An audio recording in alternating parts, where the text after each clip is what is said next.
Hi everyone, and welcome back to Tenang Talks Boxing. I've seen a few interesting videos today, and I was just casually scrolling through kind of the Talksport YouTube channel, and I came across some interesting takes on this fight. So I wanted to give you my thoughts on it and what my thoughts on what they have said are.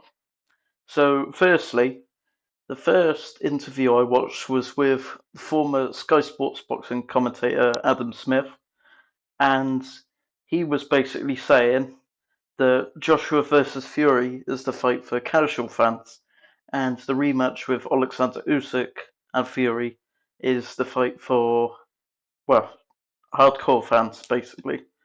Now, I wouldn't really say I agree with my his assessment of this, because I feel like despite the fight being competitive, there's a general feeling that we don't need to see that again. Usyk's no stranger to rematches, and I just feel like it's about time. He's literally the undisputed heavyweight champion in the world, and people still aren't giving him the respect he deserves as someone who's earned his way up there and done it the hard way as well. So by pressuring Usyk into an immediate rematch with Fury, I know it's contractual, but by doing so without Fury having earned it, which I don't necessarily feel like he would have, then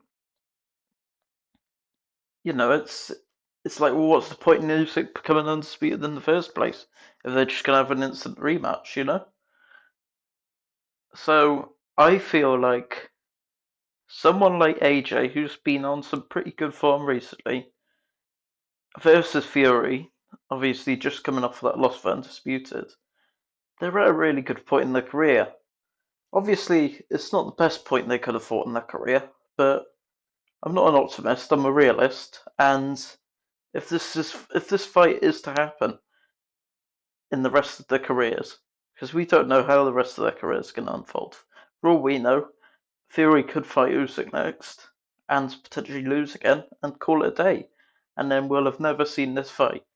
So this is a fight that I agree with Barry Hearn. I agree. I think this needs to happen next, because otherwise we may never get it, and that would be a big loss to British boxing fans. Another thing I'd like to say about that is if the Usyk fight rematch was to happen next, I feel it would kind of go against the whole picture that Saudi are trying to make, and the whole, yeah, well, the whole picture and also the whole attitude they're trying to set of boxers having to work their way back up. I mean, they're they're still giving their guys opportunities, but they're making it so that they have to build their way back up, just like AJ's done. Now, what better time to make this fight than just after these guys are coming off a loss? And yeah, I mean, they're coming off a loss against the best guy in the world at heavyweight, and they both had fairly competitive fights against him. Fury more so, AJ still fairly competitive, and you know, this is a fight. A lot of people are saying this is a fight we wanted to see since 2020. I'm sure there were people back in 2013 when Sky released the gloves are off for upcoming heavyweights regarding the Tyson Fury versus David Haye fight, which obviously never happened. Tyson Fury and AJ both featured on that fight, and on that gloves are off, and I bet there were people sat there considering what would happen in a couple of years if these guys fight, or even around then, because there was a reason they had them both sat at that table, and it would be a big loss to boxing if this fight didn't happen. Also, it's looking like there's going to be belt stripped from Usyk, the IBF. Sadly, it's not something I agree with. But let's talk about this. Let's say Usyk comes through, Joshua comes through his fight in September, I believe they're forecasting. Fury has time to rest up, potentially have another fight in between, but we know what Fury's like with inactivity and stuff.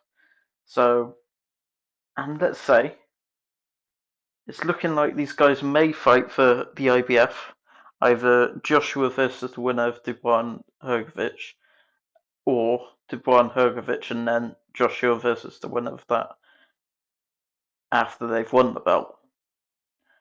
So let's say, I mean, this isn't a given, but Joshua comes through that fight.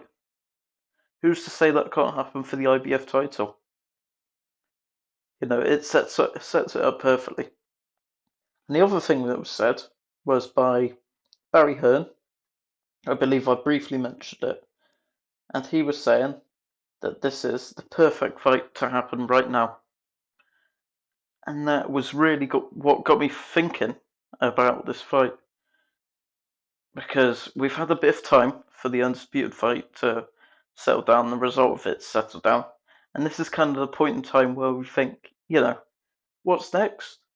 And what better to be next than the best two guys in the UK, and potentially the winner having earned their way to get another title shot, which is important because we don't want to send out the wrong messages to people like a lot of promoters have already. And this is the picture the Saudis trying to make. You know, we've had Turkey Al Sheikh coming out the other day saying, you know, boxing's broken. Well, how about by doing this, we show a way to fix it by making sure that everyone that fights for these titles has earned their shot and it's a rightful title match. And none of these kind of silly money grab instant rematches. It should be on a circumstantial base and it should be solely based on circumstance. It shouldn't be a instant rematch. It should be on courtesy. So this is really the time for Saudi to prove themselves, and I guess we'll see if we get to see this fight because I believe there's a lot of hype behind it. You've heard me get pretty hyped about this fight. Obviously, it's one I've been wanting for a couple of years now, and yeah, drop me your thoughts below. Tell me what you think about this fight.